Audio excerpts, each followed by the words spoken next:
ದಾಖಲಾತಿ ಆಗುವಂತ ವಿಚಾರಕ್ಕೆ ಸಂಬಂಧಪಟ್ಟಂತೆ 6 ವರ್ಷ ಕಡ್ಡಾಯ ಅನ್ನುವಂತ ನಿಯಮ ಈಗಾಗಲೇ ಇದೆ.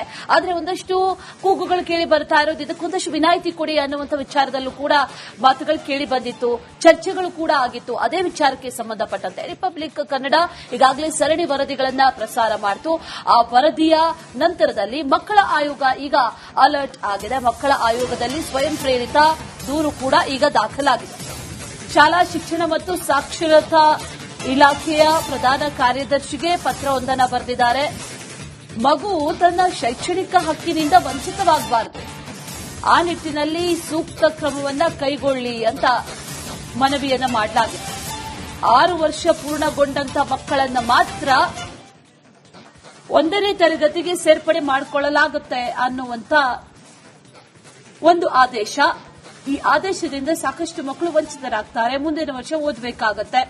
2026ರ ಜೂನ್ ಅಥವಾ ಜುಲೈನಲ್ಲಿ 1ನೇ ತರಗತಿಗೆ ಪ್ರವೇಶವನ್ನ ಪಡೆಯಲಾಗುತ್ತೆ ಅನ್ನುವಂಥ ನಿಯಮ ಏನಿದೆಯಲ್ಲ, ಇದು ಪೋಷಕರಿಗೆ ಬಹಳ ಗೊಂದಲಕ್ಕೀಡು ಮಾಡಿತ್ತು, ಆತಂಕಕ್ಕೀಡು ಮಾಡಿತ್ತು. ಹಾಗಾದ್ರೆ ಒಂದು 10 ದಿನ, 20 ದಿನ, 30 ದಿನ ಅಥವಾ 1-2 ತಿಂಗಳು ಈ ರೀತಿ ಗ್ಯಾಪ್ ಇರುವಂತವರು 6 ವರ್ಷ ಇನ್ನೇನ್ ಪೂರ್ಣ ಆಗುತ್ತೆ ಅನ್ನುವಂಥದ್ದು ಇರುತ್ತೆ. ಅವರು ಹಾಗಾದ್ರೆ ಶಿಕ್ಷಣದಿಂದ 1 ವರ್ಷ ವಂಚಿತರಾಗಬೇಕಾ? 5.5 ವರ್ಷ ಆಗಿರುತ್ತೆ, ಅವ್ರೇನ್ ಮಾಡಬೇಕು? ಅವರಿಗೆ ಅವಕಾಶ ಇಲ್ವಾ ಅನ್ನುವಂಥ ನಿಟ್ಟಿನಲ್ಲೂ ಕೂಡ ಸಾಕಷ್ಟು ಚರ್ಚೆಗಳಾಗಿತ್ತು. ಈಗ ಪತ್ರವನ್ನ ಬರೆದಿದ್ದಾರೆ ಅನ್ನುವಂಥ ಮಾಹಿತಿ. ಸೂಕ್ತ ಕ್ರಮ ಕೈಗೊಳ್ಳಿ ಅಂತ ಹೇಳಿದ್ದಾರೆ.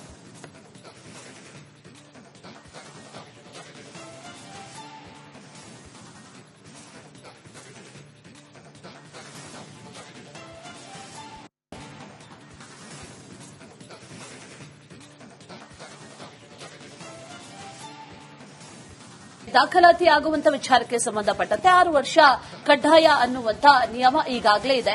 ಆದರೆ ಒಂದಷ್ಟು ಕೂಗುಗಳು ಕೇಳಿ ಬರ್ತಾ ಇರೋದು, ಇದಕ್ಕೊಂದಷ್ಟು ವಿನಾಯಿತಿ ಕೊಡಿ ಅನ್ನುವಂತ ವಿಚಾರದಲ್ಲೂ ಕೂಡ ಮಾತುಗಳು ಕೇಳಿ ಬಂದಿತ್ತು, ಚರ್ಚೆಗಳು ಕೂಡ ಆಗಿತ್ತು. ಅದೇ ವಿಚಾರಕ್ಕೆ ಸಂಬಂಧಪಟ್ಟಂತೆ ರಿಪಬ್ಲಿಕ್ ಕನ್ನಡ ಈಗಾಗಲೇ ಸರಣಿ ವರದಿಗಳನ್ನ ಪ್ರಸಾರ ಮಾಡಿತು. ಆ ವರದಿಯ ನಂತರದಲ್ಲಿ ಮಕ್ಕಳ ಆಯೋಗ ಈಗ ಅಲರ್ಟ್ ಆಗಿದೆ. ಮಕ್ಕಳ ಆಯೋಗದಲ್ಲಿ ಸ್ವಯಂ ಪ್ರೇರಿತ ದೂರು ಕೂಡ ಈಗ ದಾಖಲಾಗಿದೆ. ಶಾಲಾ ಶಿಕ್ಷಣ ಮತ್ತು ಸಾಕ್ಷರತಾ ಇಲಾಖೆಯ ಪ್ರಧಾನ ಕಾರ್ಯದರ್ಶಿಗೆ ಪತ್ರವೊಂದನ್ನು ಬರೆದಿದ್ದಾರೆ.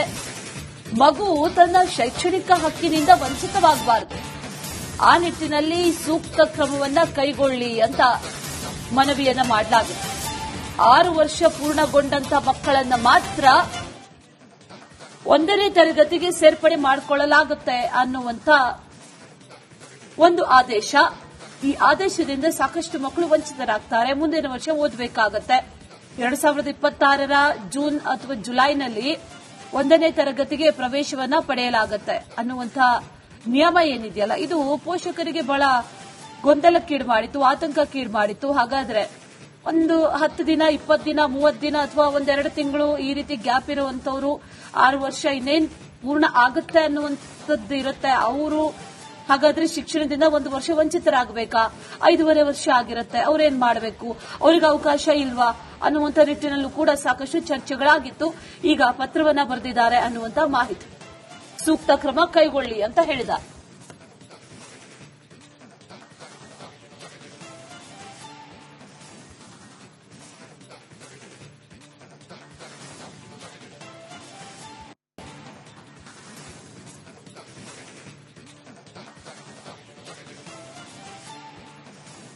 ದಾಖಲಾತಿ ಆಗುವಂತ ವಿಚಾರಕ್ಕೆ ಸಂಬಂಧಪಟ್ಟಂತೆ 6 ವರ್ಷ ಕಡ್ಡಾಯ ಅನ್ನುವಂತ ನಿಯಮ ಈಗಾಗಲೇ ಇದೆ. ಆದರೆ ಒಂದಷ್ಟು ಕೂಗುಗಳು ಕೇಳಿ ಬರ್ತಾ ಇರೋದು, ಇದಕ್ಕೊಂದಷ್ಟು ವಿನಾಯಿತಿ ಕೊಡಿ ಅನ್ನುವಂಥ ವಿಚಾರದಲ್ಲೂ ಕೂಡ ಮಾತುಗಳು ಕೇಳಿ ಬಂದಿತ್ತು, ಚರ್ಚೆಗಳು ಕೂಡ ಆಗಿತ್ತು. ಅದೇ ವಿಚಾರಕ್ಕೆ ಸಂಬಂಧಪಟ್ಟಂತೆ ರಿಪಬ್ಲಿಕ್ ಕನ್ನಡ ಈಗಾಗಲೇ ಸರಣಿ ವರದಿಗಳನ್ನ ಪ್ರಸಾರ ಮಾಡಿತು. ಆ ವರದಿಯ ನಂತರದಲ್ಲಿ ಮಕ್ಕಳ ಆಯೋಗ ಈಗ ಅಲರ್ಟ್ ಆಗಿದೆ. ಮಕ್ಕಳ ಆಯೋಗದಲ್ಲಿ ಸ್ವಯಂ ಪ್ರೇರಿತ ದೂರು ಕೂಡ ಈಗ ದಾಖಲಾಗಿದೆ. ಶಾಲಾ ಶಿಕ್ಷಣ ಮತ್ತು ಸಾಕ್ಷರತಾ ಇಲಾಖೆಯ ಪ್ರಧಾನ ಕಾರ್ಯದರ್ಶಿಗೆ ಪತ್ರವೊಂದನ್ನು ಬರೆದಿದ್ದಾರೆ. ಮಗು ತನ್ನ ಶೈಕ್ಷಣಿಕ ಹಕ್ಕಿನಿಂದ ವಂಚಿತವಾಗಬಾರದು, ಆ ನಿಟ್ಟಿನಲ್ಲಿ ಸೂಕ್ತ ಕ್ರಮವನ್ನು ಕೈಗೊಳ್ಳಿ ಅಂತ ಮನವಿಯನ್ನ ಮಾಡಲಾಗಿದೆ. 6 ವರ್ಷ ಪೂರ್ಣಗೊಂಡಂತ ಮಕ್ಕಳನ್ನ ಮಾತ್ರ 1ನೇ ತರಗತಿಗೆ ಸೇರ್ಪಡೆ ಮಾಡಿಕೊಳ್ಳಲಾಗುತ್ತೆ ಅನ್ನುವಂತ ಒಂದು ಆದೇಶ. ಈ ಆದೇಶದಿಂದ ಸಾಕಷ್ಟು ಮಕ್ಕಳು ವಂಚಿತರಾಗ್ತಾರೆ, ಮುಂದಿನ ವರ್ಷ ಓದಬೇಕಾಗುತ್ತೆ. 2026ರ ಜೂನ್ ಅಥವಾ ಜುಲೈನಲ್ಲಿ 1ನೇ ತರಗತಿಗೆ ಪ್ರವೇಶವನ್ನ ಪಡೆಯಲಾಗುತ್ತೆ ಅನ್ನುವಂಥ ನಿಯಮ ಏನಿದೆಯಲ್ಲ ಇದು ಪೋಷಕರಿಗೆ ಬಹಳ ಗೊಂದಲಕ್ಕೀಡು ಮಾಡಿತ್ತು, ಆತಂಕಕ್ಕೀಡು ಮಾಡಿತ್ತು. ಹಾಗಾದ್ರೆ ಒಂದು 10 ದಿನ, 20 ದಿನ, 30 ದಿನ ಅಥವಾ ಒಂದೆರಡು ತಿಂಗಳು ಈ ರೀತಿ ಗ್ಯಾಪ್ ಇರುವಂತವ್ರು 6 ವರ್ಷ ಇನ್ನೇನ್ ಪೂರ್ಣ ಆಗುತ್ತೆ ಅನ್ನುವಂಥದ್ದು ಇರುತ್ತೆ. ಅವರು ಹಾಗಾದ್ರೆ ಶಿಕ್ಷಣದಿಂದ 1 ವರ್ಷ ವಂಚಿತರಾಗಬೇಕಾ? 5.5 ವರ್ಷ ಆಗಿರುತ್ತೆ, ಅವ್ರೇನ್ ಮಾಡಬೇಕು? ಅವ್ರಿಗೆ ಅವಕಾಶ ಇಲ್ವಾ ಅನ್ನುವಂಥ ನಿಟ್ಟಿನಲ್ಲೂ ಕೂಡ ಸಾಕಷ್ಟು ಚರ್ಚೆಗಳಾಗಿತ್ತು. ಈಗ ಪತ್ರವನ್ನ ಬರೆದಿದ್ದಾರೆ ಅನ್ನುವಂಥ ಮಾಹಿತಿ. ಸೂಕ್ತ ಕ್ರಮ ಕೈಗೊಳ್ಳಿ ಅಂತ ಹೇಳಿದ್ದಾರೆ.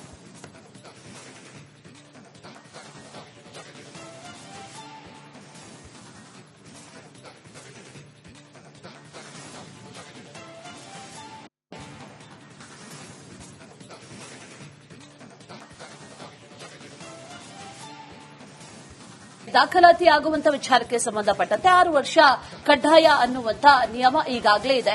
ಆದ್ರೆ ಒಂದಷ್ಟು ಕೂಗುಗಳು ಕೇಳಿ ಬರ್ತಾ ಇರೋದು, ಇದಕ್ಕೊಂದಷ್ಟು ವಿನಾಯಿತಿ ಕೊಡಿ ಅನ್ನುವಂತ ವಿಚಾರದಲ್ಲೂ ಕೂಡ ಮಾತುಗಳು ಕೇಳಿ ಬಂದಿತ್ತು, ಚರ್ಚೆಗಳು ಕೂಡ ಆಗಿತ್ತು. ಅದೇ ವಿಚಾರಕ್ಕೆ ಸಂಬಂಧಪಟ್ಟಂತೆ ರಿಪಬ್ಲಿಕ್ ಕನ್ನಡ ಈಗಾಗಲೇ ಸರಣಿ ವರದಿಗಳನ್ನ ಪ್ರಸಾರ ಮಾಡಿತು.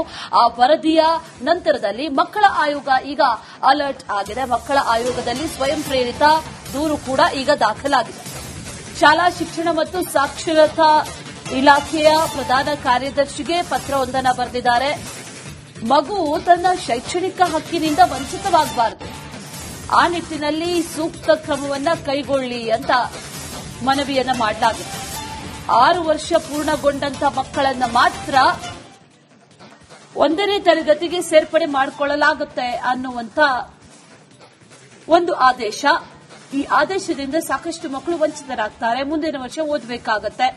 2026ರ ಜೂನ್ ಅಥವಾ ಜುಲೈನಲ್ಲಿ 1ನೇ ತರಗತಿಗೆ ಪ್ರವೇಶವನ್ನ ಪಡೆಯಲಾಗುತ್ತೆ ಅನ್ನುವಂಥ ನಿಯಮ ಏನಿದೆಯಲ್ಲ ಇದು ಪೋಷಕರಿಗೆ ಬಹಳ ಗೊಂದಲಕ್ಕೀಡು ಮಾಡಿತ್ತು, ಆತಂಕಕ್ಕೀಡು ಮಾಡಿತ್ತು. ಹಾಗಾದ್ರೆ ಒಂದು 10 ದಿನ, 20 ದಿನ, 30 ದಿನ ಅಥವಾ ಒಂದೆರಡು ತಿಂಗಳು ಈ ರೀತಿ ಗ್ಯಾಪ್ ಇರುವಂತವ್ರು 6 ವರ್ಷ ಇನ್ನೇನ್ ಪೂರ್ಣ ಆಗುತ್ತೆ ಅನ್ನುವಂಥದ್ದು ಇರುತ್ತೆ. ಅವರು ಹಾಗಾದ್ರೆ ಶಿಕ್ಷಣದಿಂದ 1 ವರ್ಷ ವಂಚಿತರಾಗಬೇಕಾ?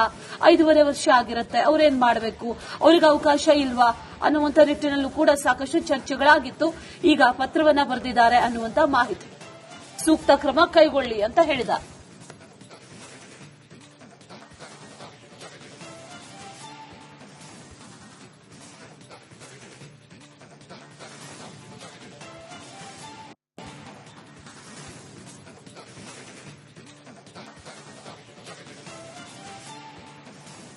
ದಾಖಲಾತಿ ಆಗುವಂತ ವಿಚಾರಕ್ಕೆ ಸಂಬಂಧಪಟ್ಟಂತೆ 6 ವರ್ಷ ಕಡ್ಡಾಯ ಅನ್ನುವಂತ ನಿಯಮ ಈಗಾಗಲೇ ಇದೆ. ಆದ್ರೆ ಒಂದಷ್ಟು ಕೂಗುಗಳು ಕೇಳಿ ಬರ್ತಾ ಇರೋದು, ಇದಕ್ಕೊಂದಷ್ಟು ವಿನಾಯಿತಿ ಕೊಡಿ ಅನ್ನುವಂಥ ವಿಚಾರದಲ್ಲೂ ಕೂಡ ಮಾತುಗಳು ಕೇಳಿ ಬಂದಿತ್ತು, ಚರ್ಚೆಗಳು ಕೂಡ ಆಗಿತ್ತು. ಅದೇ ವಿಚಾರಕ್ಕೆ ಸಂಬಂಧಪಟ್ಟಂತೆ ರಿಪಬ್ಲಿಕ್ ಕನ್ನಡ ಈಗಾಗಲೇ ಸರಣಿ ವರದಿಗಳನ್ನ ಪ್ರಸಾರ ಮಾಡಿತು. ಆ ವರದಿಯ ನಂತರದಲ್ಲಿ ಮಕ್ಕಳ ಆಯೋಗ ಈಗ ಅಲರ್ಟ್ ಆಗಿದೆ. ಮಕ್ಕಳ ಆಯೋಗದಲ್ಲಿ ಸ್ವಯಂ ಪ್ರೇರಿತ ದೂರು ಕೂಡ ಈಗ ದಾಖಲಾಗಿದೆ. ಶಾಲಾ ಶಿಕ್ಷಣ ಮತ್ತು ಸಾಕ್ಷರತಾ ಇಲಾಖೆಯ ಪ್ರಧಾನ ಕಾರ್ಯದರ್ಶಿಗೆ ಪತ್ರವೊಂದನ್ನು ಬರೆದಿದ್ದಾರೆ. ಮಗು ತನ್ನ ಶೈಕ್ಷಣಿಕ ಹಕ್ಕಿನಿಂದ ವಂಚಿತವಾಗಬಾರದು, ಆ ನಿಟ್ಟಿನಲ್ಲಿ ಸೂಕ್ತ ಕ್ರಮವನ್ನ ಕೈಗೊಳ್ಳಿ ಅಂತ ಮನವಿಯನ್ನ ಮಾಡಲಾಗಿದೆ. 6 ವರ್ಷ ಪೂರ್ಣಗೊಂಡಂತ ಮಕ್ಕಳನ್ನ ಮಾತ್ರ 1ನೇ ತರಗತಿಗೆ ಸೇರ್ಪಡೆ ಮಾಡಿಕೊಳ್ಳಲಾಗುತ್ತೆ ಅನ್ನುವಂತ ಒಂದು ಆದೇಶ.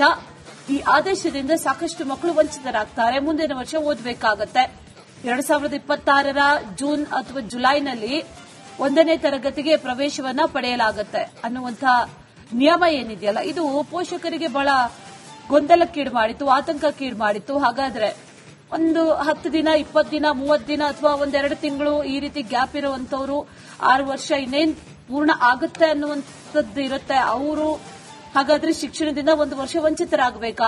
5.5 ವರ್ಷ ಆಗಿರುತ್ತೆ, ಅವ್ರೇನ್ ಮಾಡಬೇಕು? ಅವ್ರಿಗೆ ಅವಕಾಶ ಇಲ್ವಾ ಅನ್ನುವಂಥ ನಿಟ್ಟಿನಲ್ಲೂ ಕೂಡ ಸಾಕಷ್ಟು ಚರ್ಚೆಗಳಾಗಿತ್ತು. ಈಗ ಪತ್ರವನ್ನ ಬರೆದಿದ್ದಾರೆ ಅನ್ನುವಂಥ ಮಾಹಿತಿ. ಸೂಕ್ತ ಕ್ರಮ ಕೈಗೊಳ್ಳಿ ಅಂತ ಹೇಳಿದ್ದಾರೆ.